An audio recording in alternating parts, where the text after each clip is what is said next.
I don't know if this is working or not, but good afternoon. Hello, and welcome back to class and to your reunion. It's not working. Fine, then I'll just, I'll project, as we used to say in the theater.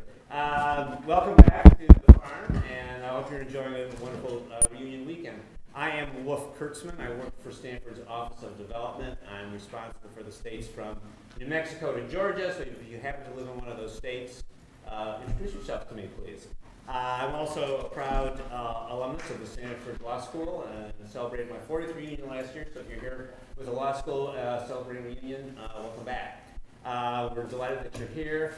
Please take the time to turn off your cell phones or other noise-making devices during the class, and it is my pleasure to introduce our speaker today. Mariano-Florentino Cuéllar, Professor of Law and Deane F. Johnson Faculty Scholar, has been at Stanford since 2001. He runs the Center for International Security and Cooperation and has led policy on issues ranging from food safety to crime prevention, as he is an expert on federal regulatory policy, public safety, and international security. Tino was recently appointed by President Barack Obama to the Council of the Administrative Conference of the United States, an independent agency charged with improving the efficiency and fairness of federal agencies. Please join me in welcoming Tino Cuéllar. Thank you very much and good afternoon. I'm absolutely delighted to have the chance to spend some of the afternoon with you talking about a subject that I find very interesting, and you do too, otherwise you probably wouldn't be here. I should tell you that I'm glad that it was clarified to me that this was classes without quizzes and not quizzes without classes, because at first I thought this would be a lot easier for me. I just had to write a quiz and you could take it, but we won't proceed that way.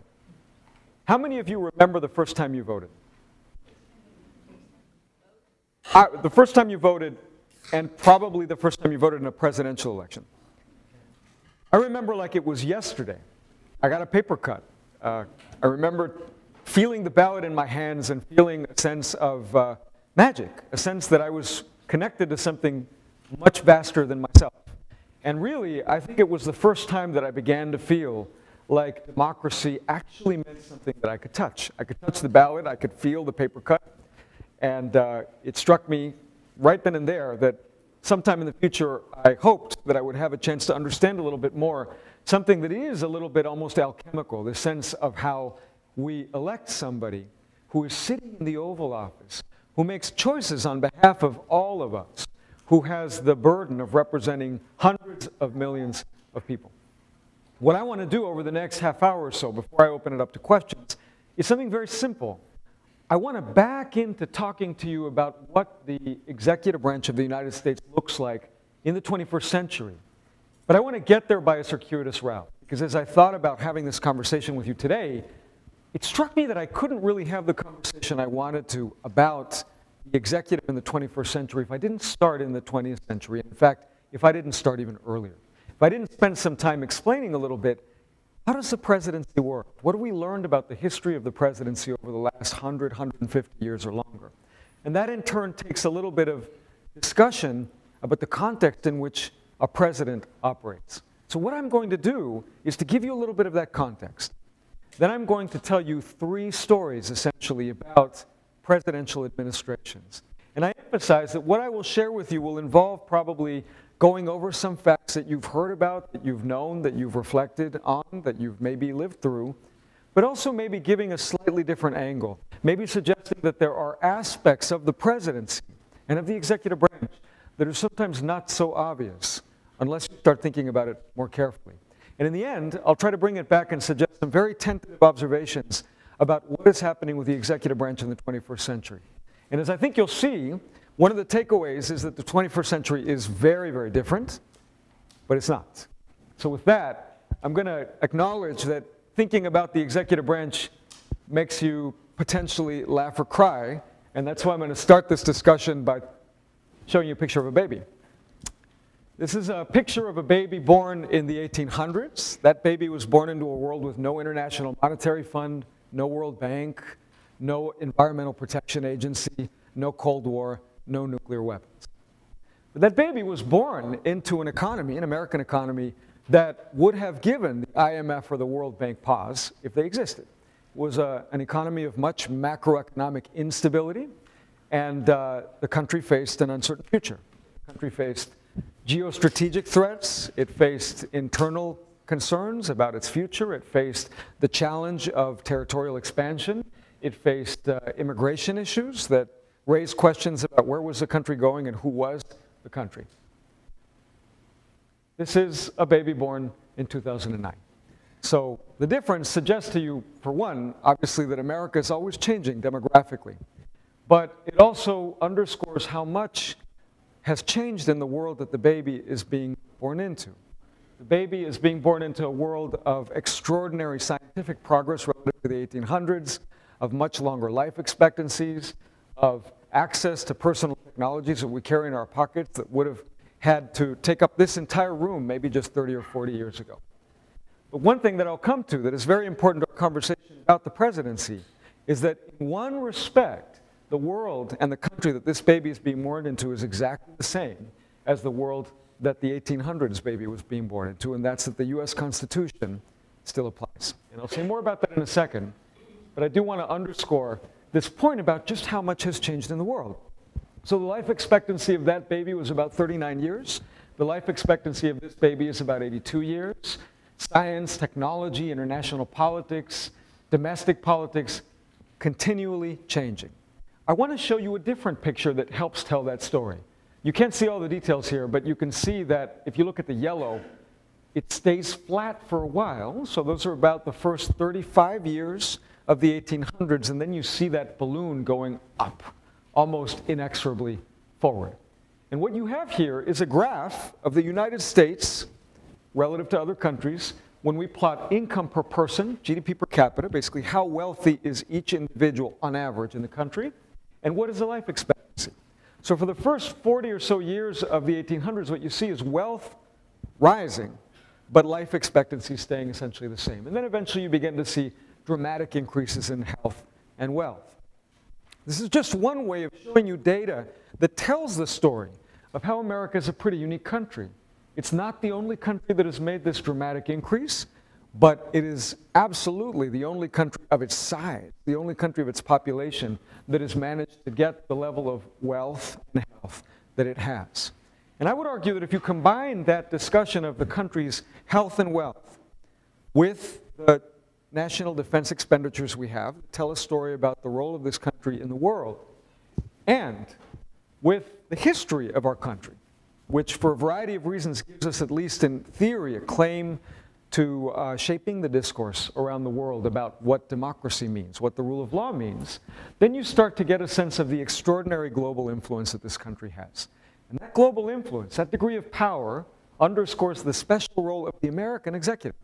Now, this is a picture of John F. Kennedy sitting in the Oval Office with one of his advisors, pondering what to do about the Cuban Missile Crisis. Think for a moment about how that picture conveys a great deal. It's a small reminder of something I'll come back to in a second, which is the extent to which the presidency is not a single individual. It's an interlocking set of organizations, of advisors, of agencies, of informal friends even that the president has that might give perspectives. But in the end, in that office and in that chair is concentrated extraordinary authority. And in some respects, I would argue that the fundamental challenge that our executive branch poses is not so different from the challenge posed to any functioning state around the world. And that is, how can you get a government that is efficient, that is fast, that is able to live up to the demands of its public, but also avoids arbitrary power, unconstrained exercises of power.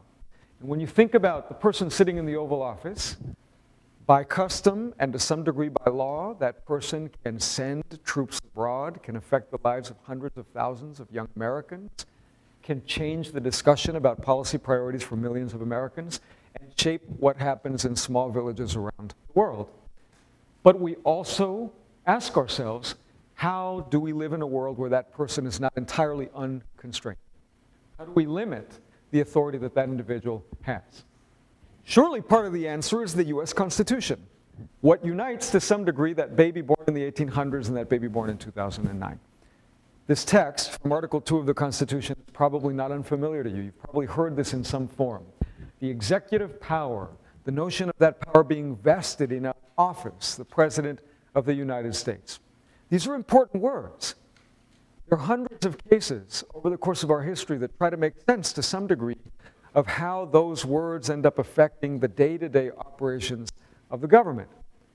But it's fair to say, and I feel like I'm able to say this at least to some degree because I have to teach this material, that those words don't tell us that much, and in some respects you can imagine yourself looking a little like that if you try to understand exactly what it means. One good thing from my perspective, since I teach administrative law in this classroom, is that the ambiguities in the Constitution translate into full employment for administrative lawyers, for those of us who ask ourselves, how does the Constitution work day to day? Does Section 2 help us? Well, we get a little additional detail, but in some respects we don't get that much. Just read the words and let them hang on in your mind for a second. The words commander-in-chief are up there. You've seen those before. The idea that, think about this as massive power, right? The Constitution mentions it specifically. The president is empowered to request the opinions in writing of subordinate officials. Gives you a sense of how the framers were struggling with this question of how much power do we give the president? How do we specify that power but not go too far? And again, you could imagine that day to day that creates some confusion, applying that, figuring out what it means. Section 3 says a little bit more, talks about the State of the Union idea, talks about appointments, but in the end, we can spend more time on this in discussion if you'd like. I would argue the constitutional framework is supremely important, and yet it leaves to us the task of applying it day in, day out. And it gives us a structure that in some respects is ambiguous, that does not entirely settle the question of exactly what role the president is going to be playing day to day as he deals or she deals someday with Congress. And I would argue that those open-ended pieces of the structure, combined with special challenges the president faces, gives us a sense of certain patterns that recur that will shed light on how the presidency operates in the 21st century. I'm now going to briefly review some of those challenges, in addition to figuring out how to apply the structure of the Constitution, and then I'll briefly tell you three stories, one from the Roosevelt Administration, one from the LBJ Administration, and one from the George W. Bush Administration. So I don't have to belabor that one challenge the president has faced, at least since Franklin Roosevelt, is the reality that Americans expect the president to be an important voice in the stewardship of the American economy. And this is not an easy time to play that role. It's not an easy time because you can see that our debt as a percentage of GDP is almost at the level it was at the highest point of the 20th century when we were fighting World War II. You can, yeah? I can't read the, for that P, World War II. Yeah, so take my word for it. And I apologize, it's not even clear. So US unemployment, I'll tell you again, is 9.8%, which is the highest it's been in several generations. And notwithstanding substantial discussion about the future of healthcare in this country, you still see that as a share of GDP, healthcare expenditures are rising fast. And a very dramatic chart that I don't have time to put up here and discuss much, but I'll just mention in passing, gives you a sense of how those changes in healthcare expenditures translate into really big increases into where each federal dollar is going and to how much of it goes to Medicare and Medicaid. This is a story of education, and it basically raises questions about what we mean when we say we want America to have a world-class education system. Because it basically tells you that if you look at what our kids know with respect to math and science on a variety of tests that are administered by an effort to try to compare educational achievement across countries, you see that we come out basically 25 out of 30 countries on mathematics and 24 out of 30 countries on science. Now, it is no easy thing to answer the question of how a president should deal with this. And I'm not here suggesting that the federal government has the only or even the primary responsibility for dealing with this. But you can imagine that when a thoughtful president walks into the Oval Office, he or she probably cannot ignore this.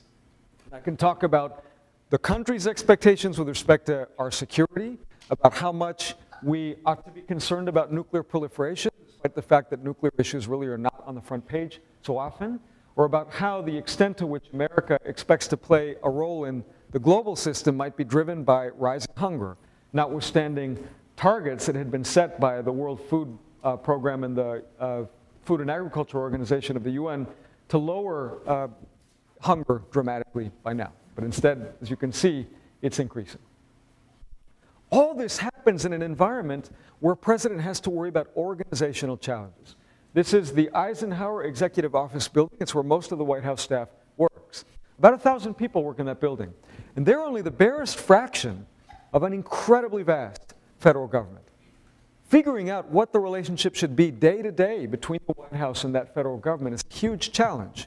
It's a challenge to determine exactly how much the White House coordinates legislative proposals from those agencies, how much the president ought to keep his hands off decisions that happen at the agency level, but also at the same time how much the president is accountable for what happens in the agencies.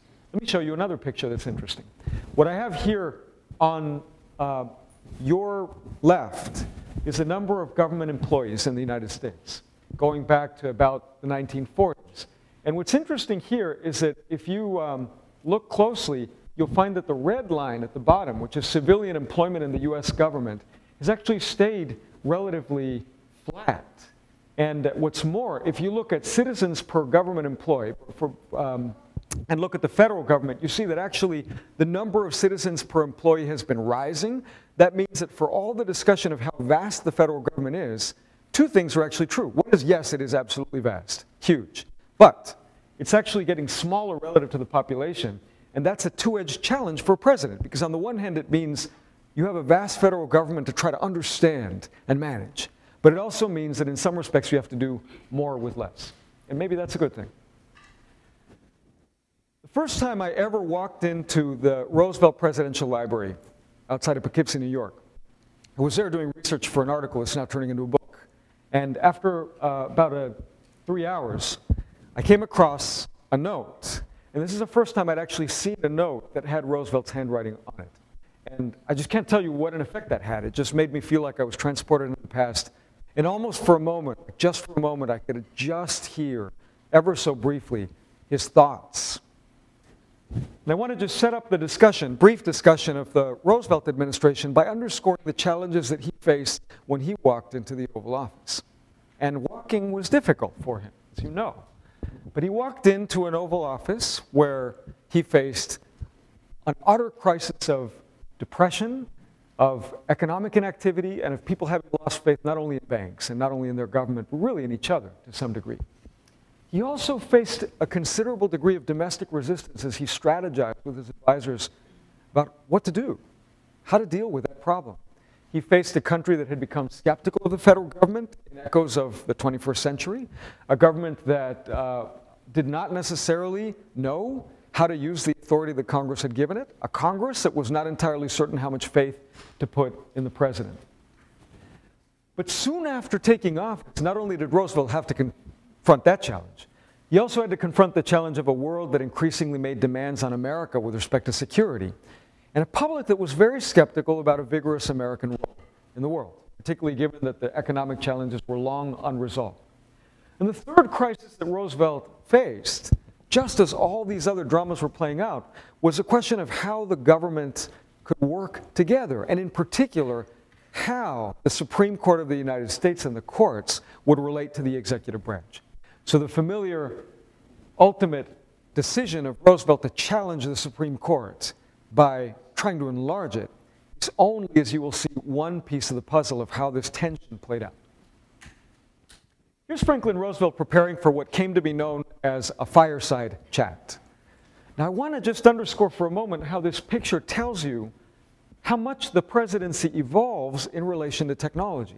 How much when Roosevelt came into office, he was confronting a new challenge to some degree, which was, how should this new technology, this radio that can beam my words into millions of American families' homes, change my relationship with the public? Now note, it was not a common thing at that point for presidents to give press conferences, for presidents to say in a friendly voice as if they were sitting in your living room, my fellow Americans, and to talk with you rather than to speak at you from a podium. But Roosevelt is a mysterious man. Maybe somewhere in the depths of the character that helped him overcome his polio enough to physically walk into the Oval Office that first time, he found a sense that there might be an extraordinary opportunity that was right in front of him.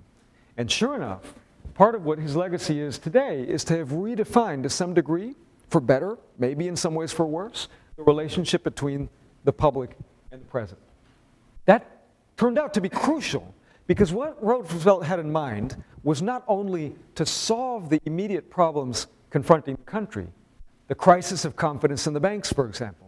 It was also to begin to create a narrative for his administration that in some respects endured for decades to come. And that narrative was that, again, maybe for better or worse, depending on where you stand or what your reaction is, the federal government should play a linchpin role in providing security. But Roosevelt defined security in a very distinctive way.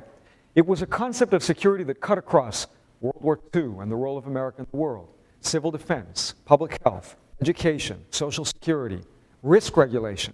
In a sense, what he was arguing is that across these domains of economic recovery, social insurance, restoring American engagement in the world, what he wanted was to argue that it was the federal government's role to help manage risks, whether they were abroad or at home. And he used the radio, and as you'll see in a moment, he also used an effort to reorganize the executive branch. There were many contradictions in how Roosevelt went about that, but one contradiction in particular that I would emphasize is his relationship to the law.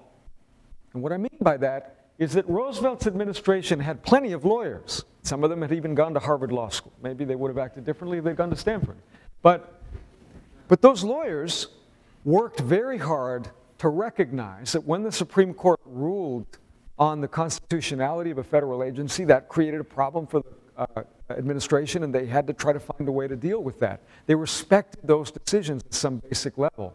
Those decisions were therefore viewed as headaches, as the Supreme Court handed down decisions that indicated that many Roosevelt initiatives, including the National Industrial Recovery Act, were unconstitutional. But at the very same time, Roosevelt also continually pushed the limits of the law. He pushed the notion of whether the Congress could write a law that was extremely broadly worded to delegate huge amounts of authority to the federal government. When he found that the Supreme Court was blocking him from going forward on particular programs, he'd go back to Congress and insist on getting additional authority. When his court packing plan ran into increasing political troubles, he eventually turned his attention to reorganizing the executive branch and to obtaining authority from Congress to do so. So let me take a closer look at one aspect of Roosevelt's legal strategy to show you again that there are echoes of this today in the 21st century. Roosevelt made a decision as World War II loomed larger and larger that he was no longer going to wait for Congress to authorize the US to help Britain.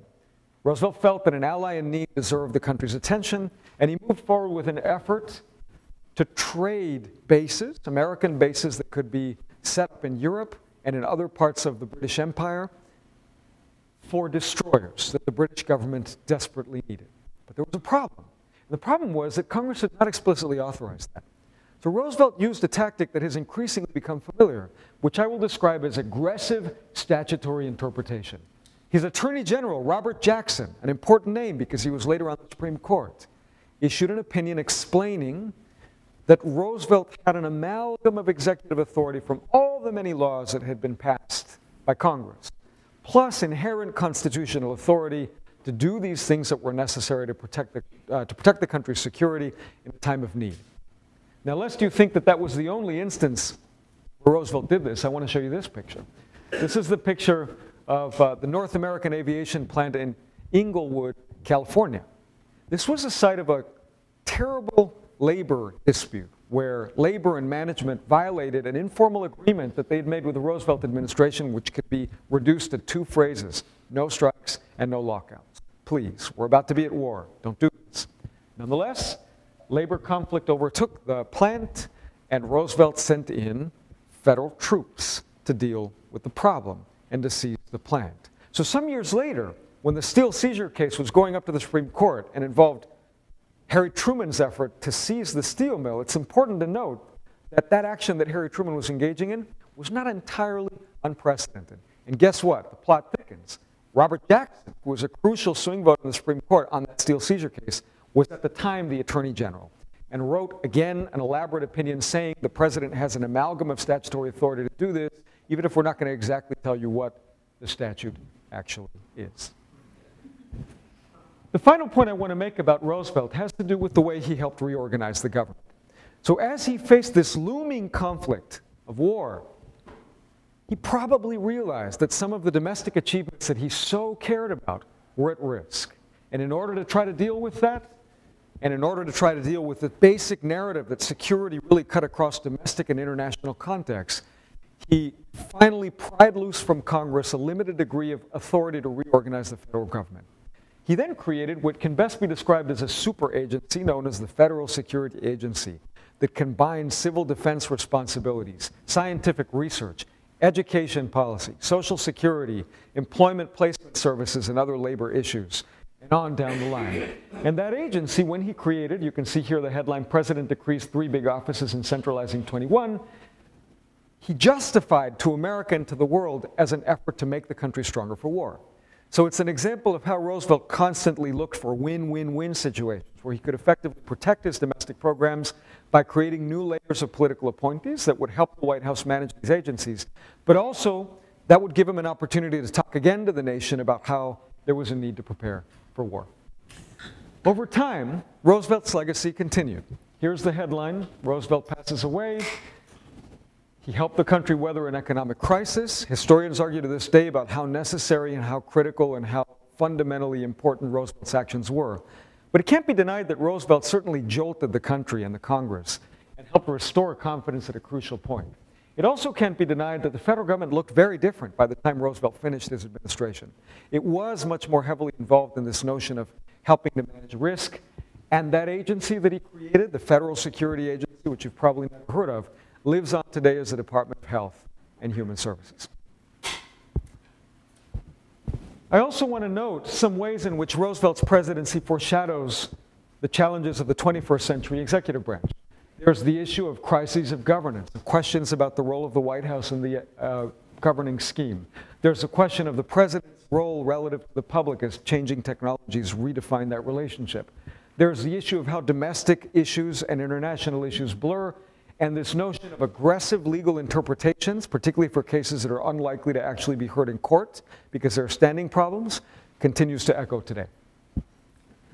There's Franklin Roosevelt shaking the hands of a young, ambitious member of Congress from Texas named Lyndon Johnson. About 20 years later, Lyndon Johnson was president of the United States. And in many ways, obviously, Johnson faced very different challenges, very dramatic challenges. Here he is taking the oath of office right after President Kennedy was shot. But in some respects, I would argue that Johnson, like Roosevelt, understood something very basic about the presidency, which is that whatever plans you have, whatever dreams or carefully thought out strategies you have, history has a mind of its own. And if you don't adapt to those historical circumstances, then you can't govern. And what's more, even if you try to adapt, you may not succeed perfectly. The story I want to tell about Lyndon Johnson simply begins by noting 3 things that I would identify with the concept of federalism in some respects. An unresolved question about the role of the federal government in social insurance, particularly with respect to the provision of medical care, which in the Roosevelt administration had been very temporarily, and to Roosevelt's perception, unsatisfactorily resolved as being largely a state responsibility or simply a responsibility that no one delivered. Paying for health care for those who couldn't pay for themselves. The question of civil rights, which was the federalism issue par excellence perhaps at the time and understood as such. The question of whether states in the South had a right to treat people who were African American in a way that we do not find acceptable today. And then the question of how the federal government dealt with crime rates that were beginning to rise at a time when historically federal government responsibilities did not really include criminal justice. Roosevelt had faced a divided nation to some degree, but in some respects the nation that Johnson confronted was just as divided, if not even more. The civil rights dramas that I was just alluding to earlier only increased in intensity, were felt in larger and larger chunks of the country as a new disruptive technology, in this case television, began to broadcast these images around the country and then eventually around the world. And those images around the world, by the way, of people getting hit by water cannons in the South were not very helpful when the US was in the middle of the Cold War, trying to argue that its ideals meant something and that its position in the world really was about a set of values that other countries could share. The graph I have over here, and I apologize again that you can't really see the details, but again, I'll just give you the highlights, reflects the incredibly rapid, over the course of about 7 months, loss of approval for the Vietnam War. And we're talking about a drastic loss of approval that coincided with the institution of the draft and with the increase in American troops in South Vietnam, peaking at roughly 500,000 US combat troops. When you look at Johnson and his notes from that time and listen to the conversations that are in some cases recorded from the Oval Office, you have this unmistakable sense that Johnson was too good a politician to avoid the conclusion that he was facing tragedy. And he felt trapped, notwithstanding the incredible ambition that had propelled him from a tiny house in a poor part of Texas all the way up to the presidency, and ultimately all the way up to an extraordinary landslide victory the first time he was elected in his own right. He felt like he was caught because all these different issues, the Civil Rights Act, Medicare and Medicaid, the Omnibus Crime Control and Safe Streets Act, the war in Vietnam, at some level were connected. It was one American public he was dealing with. It was one Congress. And early in the history of the Vietnam War ramp-up, Johnson appears to have concluded, partly out of pragmatism, partly out of principle, that he needed to make sure that America did not walk away from what he viewed as a treaty commitment to South Vietnam. But Johnson was also a good enough politician to understand that South Vietnam was not a functioning government. South Vietnam was intensely corrupt, that the government was intensely unpopular with the people who were there. And so he felt like there were serious questions, and we now know this, about the US's ability to prevail in that conflict.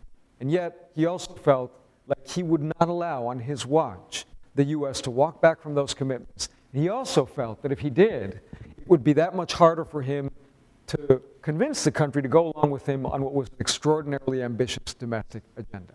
So as a Democrat, concerned about national security, he proceeded full speed ahead with an agenda to try to reform federalism, including on civil rights and on Medicare and Medicaid and on crime control, but at the very same time to continue and then dramatically ramp up America's commitment in Vietnam. And as you know, one of the things that Johnson found out is that television cuts both ways. Television changed the political landscape in a way that probably made it possible for Johnson to pass the Civil Rights Act together with Congress. Television also made it impossible for Johnson to keep control of the story of the Vietnam War. And before long, Johnson came to the indelible conclusion that he needed to walk away. And he needed to not run for re-election, and he retired to his ranch in Texas, very sad. Some decades later, another Texan from the Lone Star State assumed the presidency. Here he is in Austin, Texas, getting ready to assume the presidency, I believe. And I want to tell you a story about the Bush administration, and I'll end with this, because it's nearer in time, and many among us probably have strong views about what happened in the Bush administration. But there are some interesting features of the Bush administration that perhaps receive less attention, and I think will be helpful to our conversation. So there's a narrative that is not uncommon about the Bush presidency that has many elements of truth. That this was a presidency galvanized by national security issues. In a sense, it was a presidency that engaged the country in 3 wars. A worldwide effort against terrorist activity, a war in Afghanistan, and a war in Iraq.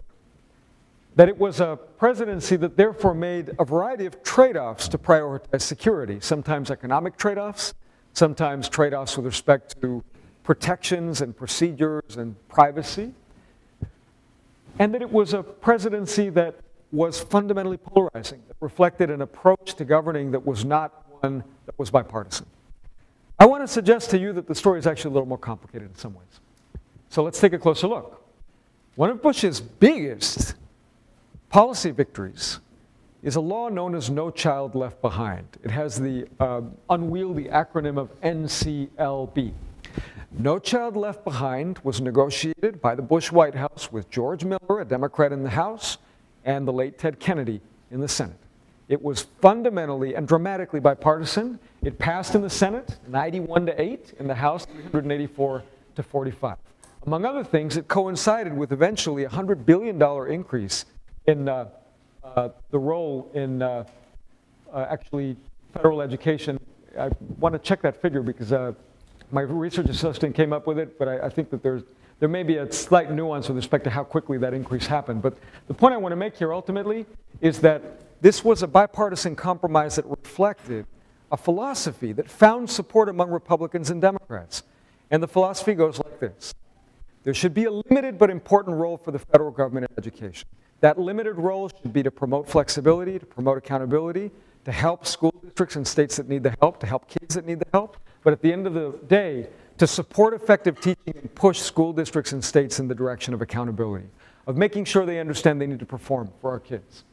And the law reflected a politically popular bipartisan formula that essentially created greater flexibility and resources going to school districts and increased those resources to some degree, or planned to, but then aimed to hold schools accountable with respect to test scores. At the time, it was viewed as a sensible compromise.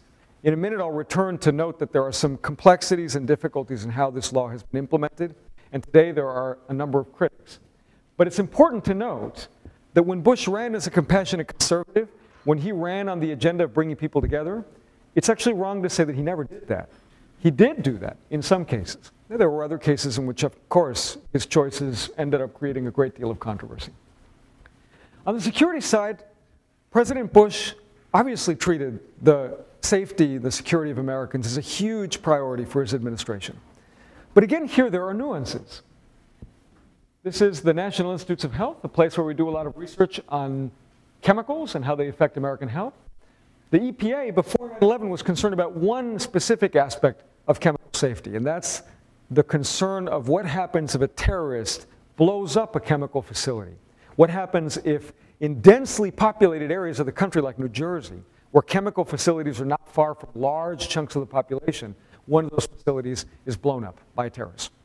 And the result was that the EPA was actually interested in regulating and enforcing safety standards up at these facilities. But shortly after 9/11, the Bush administration decided to go a different tack and said, this is not what we want to do right now, to have the EPA do this. Why don't we wait a little bit until we stand up something called the Department of Homeland Security, and then eventually we'll come back to this. So it took actually a number of years before the Bush administration circled back, and it wasn't until the 2007 Appropriations Act, which went into effect in 2006, that the very first rather general and not very specific standards began to go into effect. And there were a lot of reasons why. The Bush administration had its hands full. Probably there were critics who argued that this was best handled at the state level. There was concern from organized interests that represented different industries. But in the end, what I'm trying to say is that while the Bush administration is perceived as having forged ahead, full speed ahead on everything involving security, the nuances suggest that in fact there were priorities that had to be set and there were decisions that were made even within the context of security. So the more complex picture that I would argue exists is, yes, there were some polarization trends in politics. To some degree, they reflected yet another change in technology, the rise of the internet and the prevalence of cable news.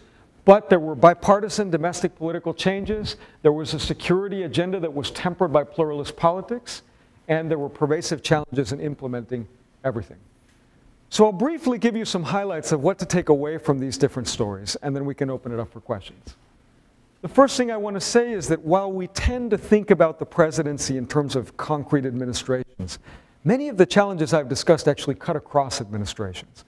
So the challenge of implementing No Child Left Behind, which has been criticized today as unfortunately not necessarily achieving its goals, as maybe tempting states to water down the standards that they use to test kids, that's a challenge that cuts across administrations. The Vietnam War cut across administrations. The challenge of figuring out how to deal with these aggressive executive branch legal interpretations cuts across administrations. A second point that you can see reflected in all these stories is how much technology changes democracy. And that change is still underway. Here's Barack Obama meeting just a couple of miles from where we are with Mark Zuckerberg, trying to leverage, trying to understand, trying to get ahead of how these social networks are reshaping politics. The third point that I would like you to remember is that there are dynamic forces that affect the relevance of the executive branch. And I would argue we're in the midst of certain trends that are probably increasing the power of the executive branch. even as some of those very same trends raise questions about the power of the nation state itself. But within the nation state, the executive branch may loom larger. So for example, problems are often understood now to have an international dimension. A domestic food safety problem, when I was working on it, always had a trade dimension. And whenever something has an international or security dimension, it makes the presidency more important. It requires the president to think about how to trade off competing goals. The fact that Congress creates agencies with overlapping mandates, which then requires the White House to deconflict those agencies. The increasing complexity, actual or perceived, of policy issues ranging from genetic engineering to security and defense. Another point is how much the presidency is not about a single he or a she. It's about people who work together, who have the power to make the president's agenda a reality, or perhaps to raise questions about the legitimacy of the president. I have here a picture of Robert Gates, a Republican who was essential to President Obama's efforts to gain legitimacy on national security. If President Obama was going to stick with some of the promises he made in the campaign about, for example, withdrawing from Iraq, it would be essential to have a partnership with somebody that could try to give legitimacy to the administration on national security, who maybe was not from the president's party. Top, I have Jim Comey, the Deputy Attorney General under the Bush administration, and Elliot Richardson, the Attorney General under Nixon. Both of these are examples of individuals who challenged the presidency, who said, if you continue on this particular path, Mr. President, I'm resigning. It's fair to put them together with Gates, because I believe that Secretary Gates could have been in the position to make the same point to the president, to say, yes, you gain legitimacy from having someone like me, a career prosecutor maybe, an independent thinker, a Republican, in your administration, but that means we have to work on this together. And my personal principles are at stake as well. So last, I'll leave you thinking a little bit about how at the end of the day, the presidency is a way, a lens, for thinking about society itself, for thinking about the choices that we face and the choices we have to make. It's an institution that reflects to some degree an extraordinary power to help set the agenda of the country. But at the end of the day, in a democracy, the presidency is a reflection of how we, the public, want to make decisions and what we want to prioritize. The fit between what the president and his administration does and what the public wants is never perfect. But I don't think any of the stories that I've shared with you can be understood or explained if you don't think about that link between what is in the president's mind and what is happening at the level of the general public. And with that, I'd like to open it up for your questions. Thank you very much.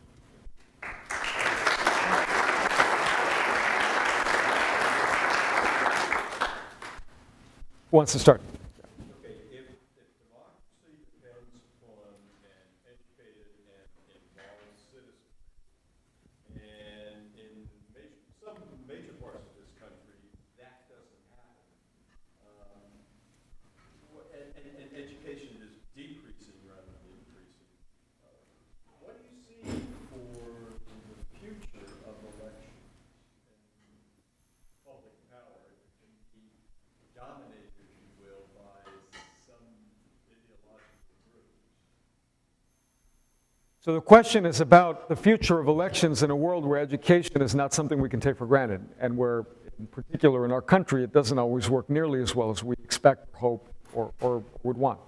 And the ability, I think it also, the ability of the electorate to become involved, take responsibility in that process.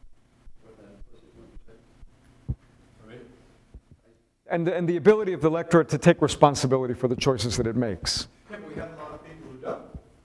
In certain areas of the country, people aren't involved, and they don't read. So look at television. There's no really educational programs on television. PBS maybe. And So let me offer two reflections on that. That's a good and important question. It's very hard to imagine democracy working without people sharing something. Some basic understanding about what it means to debate a policy, about what constitutes truth. But at the very same time, we live in a country where people are extraordinarily diverse in their religious beliefs, for example, and their value systems. So that's always going to be a tension. And it's hard to imagine that that tension doesn't get worse if large chunks of the electorate don't have some basic understanding of what's happening in the world. I will note two things then that complicate that picture. One is maybe a more hopeful and optimistic perspective, the other a question mark that maybe pushes in the other direction. There are some political scientists that have been working to try to understand through experiments and surveys how voters actually make decisions. And this is a long program of research that stretches back decades. But there's a strand of that work that underscores how voters, even if they lack a careful understanding of the issues before them, can use the endorsements of groups around the country as a clue, a proxy, an indication of whom they might want to vote for. And so if you can imagine a voter sitting in West Virginia that is deeply concerned about firearms regulation, that doesn't want the federal government to change the way that it regulates firearms or to make it harder to own guns, this voter may not know all the details of how the Justice Department is applying the Gun Control Act, but knows that if the NRA says this is a good candidate to vote for, that means something to him or her. So that's a more hopeful picture, and that surely is true to some degree. But the other direction is represented by changes in technology and by the reality that as technology has changed, it makes it easier for people to get most of their information from sources that have a particular point of view. If they want that, they can get it. So whereas in the 1960s and 70s, it was much more common for Americans to get a huge proportion of their information from large newscasts that were directed at the entire country, that were being presided over by an individual who sort of viewed it as part of his job to be balanced in the way the information was being transmitted. Now it's possible to find the right web page on the internet or to tune into the right station that will simply reinforce the views that you already have. And combined with the lack of information, that can be a potentially very troubling trend. Yes?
And nobody in this room should deny that democracy is an institution that requires maintenance and that requires support and that requires great effort to keep it functioning and to keep it healthy and vibrant. Sadly, if you look around the world, you see examples of countries that either lose their capacity to function in a democratic way or that lose their capacity to govern themselves effectively, even if they maintain, at least in principle, the democracy. And I would simply observe that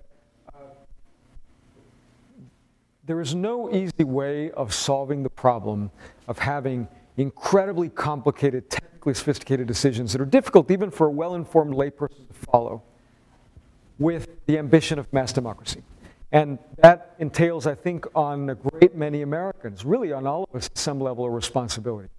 At one level, to do our part in making our own choices, but at another level, to ask the question of what else might be needed to keep that democracy healthy. And I'll just highlight one thing that I do believe is very crucial to keep a democracy healthy. And that is for people to be willing to say, I'm a Republican, or I'm a Democrat, but I think my party's wrong. And I'm going to say that publicly. And I think that on this particular issue, this is hyperbole, and I don't agree with that particular statement. And I do have a great deal of admiration for politicians from different sides of the aisle who are willing to do that. And I will note that perhaps that's a little less common than it should be, than it was in the past, but that it's absolutely crucial for democracy. Because if I could just generalize the point for a moment, that doesn't just matter in an election. It matters when people are having a public discussion of what does the Constitution mean? If you see suddenly a former Republican member of Congress and a former member of the Obama administration saying, we don't agree on a lot of things, but we agree that this is not due process, that sends a message to the country. Back there. You talked about three very strong men and their executive role as president. And I was impressed, so I'm going to ask you to address the hypothesis. You showed a lot of graphs that went from 1835 to the present or over many decades. Every one of those graphs had very nice linear increase. And it really brought up the question that the executive branch is irrelevant to the progress of America.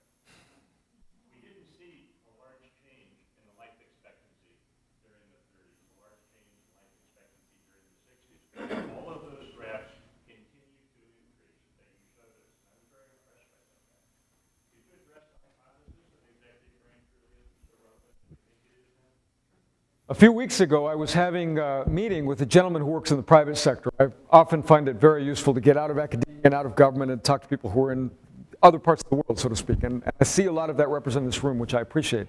And the gentleman I was meeting with asked me almost exactly the same question. He used slightly different words. I'll tell you the words that he used. But you'll recognize your question in his words. He said, does the person matter or does history matter? At the end of the day, there are powerful trends that are affecting the world. And you'll notice that I started really by talking about those trends. I started by talking about technology, life expectancy, and so on.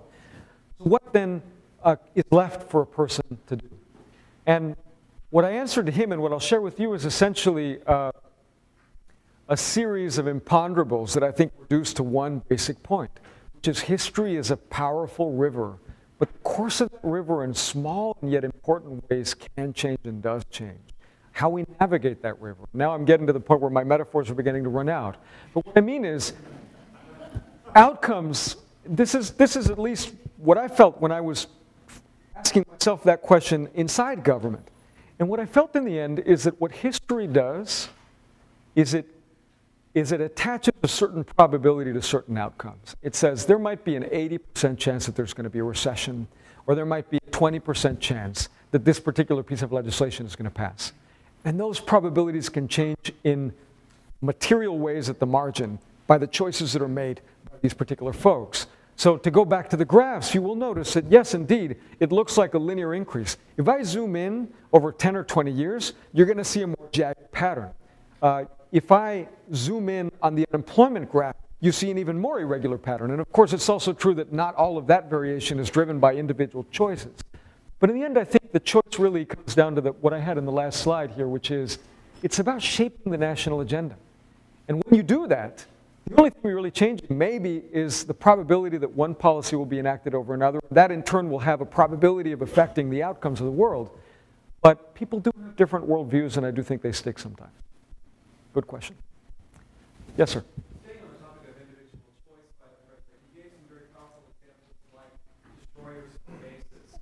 And given that type of aggressive statutory interpretation, what is the reason why a president couldn't close Guantanamo?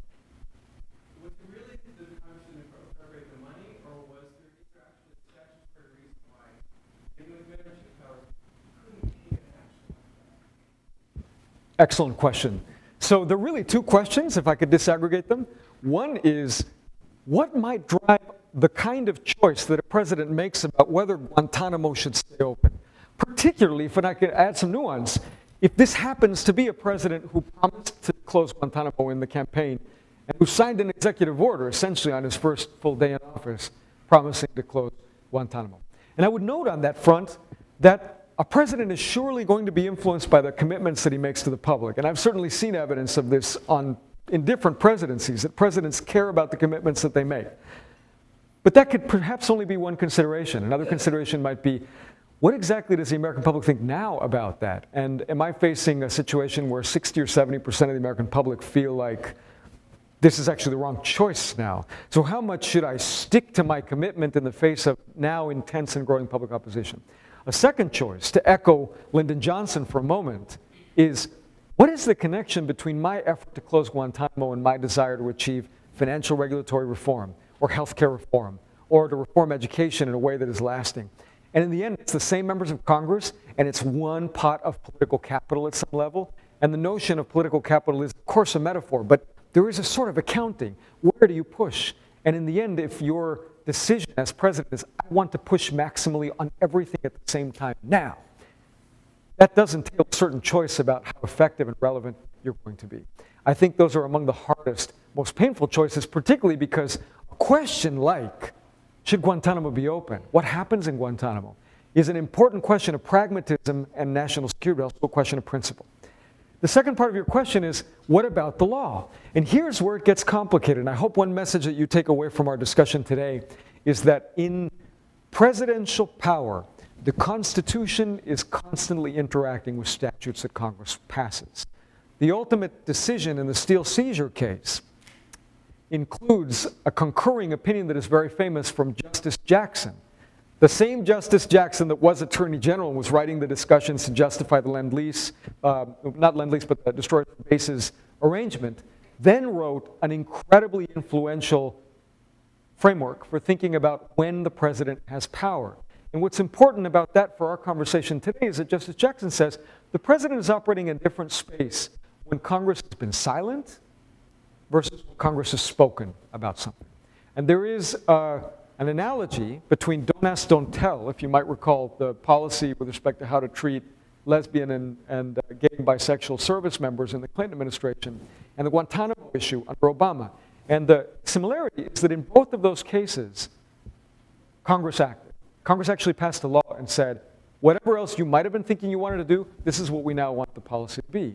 And so the president is now dealing with a different space. And in the Justice Jackson framework, he's outside that framework that involves the president acting when Congress is silent, and it would mean a much higher stakes battle with Congress and a much higher stakes issue of constitutional principle for the president to say, despite the fact that I also ran for president saying that I would honor what Congress says and that I would respect legislation, I feel like I have the degree of inherent power that's strong enough to overcome the very specific legislation that you have issued. Yes, sir. To what extent do you think that executive power exercised through the agencies can subvert congressional statement of policy? I think, so the question is, to what extent do I think that... the president wants to do something, he can do exactly. it through his agencies, even though Congress has said that's not something that Congress wants to do. It's a great question. Let me give you two answers to that. One is more about descriptively what I see happening in history, and then another, which I'll close with, is just what my own view is about that.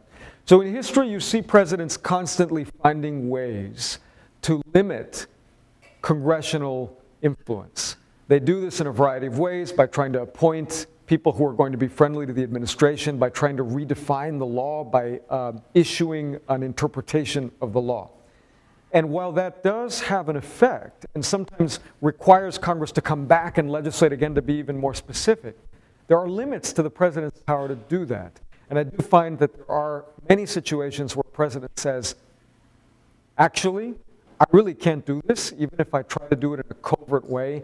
The reality is I don't see the law giving me the power to do this. I'll give you a very current example of that, and that was during the debt ceiling controversy.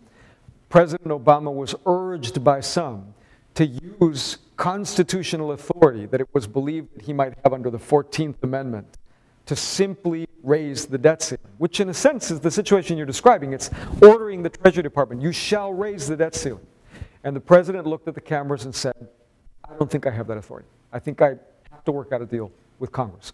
And obviously that made for a very difficult negotiation, because he was going into those negotiations without the ace in the hole that he could pull out to say, well, I'm going to do this on my own if you don't give me the authority. I will say, I think some of the hardest decisions presidents have to make are really legal decisions. Presidents are understood to be managers at some level, to be executives, to be leaders. But in a very real sense, they're also adjudicators. They're also lawyers in chief, because they have to make those judgment calls that you're describing every single week. In a sense, the question is, Mr. President, it's rarely as stark as I think you've described it, although sometimes it is. It's more often something like this. Mr. President, this is what we'd like to do. This is what the law says. There is a way of reading the law that allows us to do this, but there is disagreement in the Justice Department about whether the law should be read that way. So what is your decision? One last question, and then we'll have to wrap up. Yes. What's your sense of the current administration's, how many people in the current administration would be of the same caliber, say, of Hopkins in Roosevelt's time, or Richardson in Nixon's time? Part of my message to you today has been how much the presidency depends on the people who are working with and for the president. Sometimes it's the ingenuity of these folks that allows the president to achieve a goal that matters to him and to the nation. But sometimes it's also that these people act as a conscience and tell the president no. And being able to tell the president no, the president says, actually, I really can't do this, even if I try to do it in a covert way. The reality is I don't see the law giving me the power to do this. I'll give you a very current example of that, and that was during the debt ceiling controversy. President Obama was urged by some to use constitutional authority that it was believed that he might have under the 14th Amendment to simply raise the debt ceiling, which in a sense is the situation you're describing. It's ordering the Treasury Department, you shall raise the debt ceiling. And the president looked at the cameras and said, I don't think I have that authority. I think I have to work out a deal with Congress. And obviously that made for a very difficult negotiation because he was going into those negotiations without the ace in the hole that he could pull out to say, well, I'm going to do this on my own if you don't give me the authority. I will say, I think some of the hardest decisions presidents have to make are really legal decisions. Presidents are understood to be managers at some level, to be executives, to be leaders. But in a very real sense, they're also adjudicators. They're also lawyers in chief because they have to make those judgment calls that you're describing every single week. In a sense, the question is, Mr. President, it's rarely as stark as I think you've described it, although sometimes it is. It's more often something like this. Mr. President, this is what we'd like to do. This is what the law says. There is a way of reading the law that allows us to do this, but there is disagreement in the Justice Department about whether the law should be read that way. So what is your decision?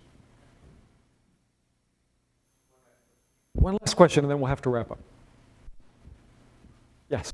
What's your sense of the current administration's, how many people in the current administration would be of the same caliber, say, of Hopkins in Roosevelt's time, or Richardson in Nixon's time? Part of my message to you today has been how much the presidency depends on the people who are working with and for the president. Sometimes it's the ingenuity of these folks that allows the president to achieve a goal that matters to him and to the nation. But sometimes it's also that these people act as a conscience and tell the president no. And being able to tell the president no, I think, is an extraordinary thing. And so let me just finish the thought by noting that, to be perfectly honest, I think I don't have enough distance and perspective from it since I served in the Obama administration and I worked with some of these folks very, very closely. And I feel like I survived battles in the trenches with them. But I think it's fair to say that virtually every presidential administration that I've studied or known is able to attract quite extraordinary people who say the following thing, and that is, I'm going to go serve my country. I think that's what I owe not only my president, but my fellow Americans.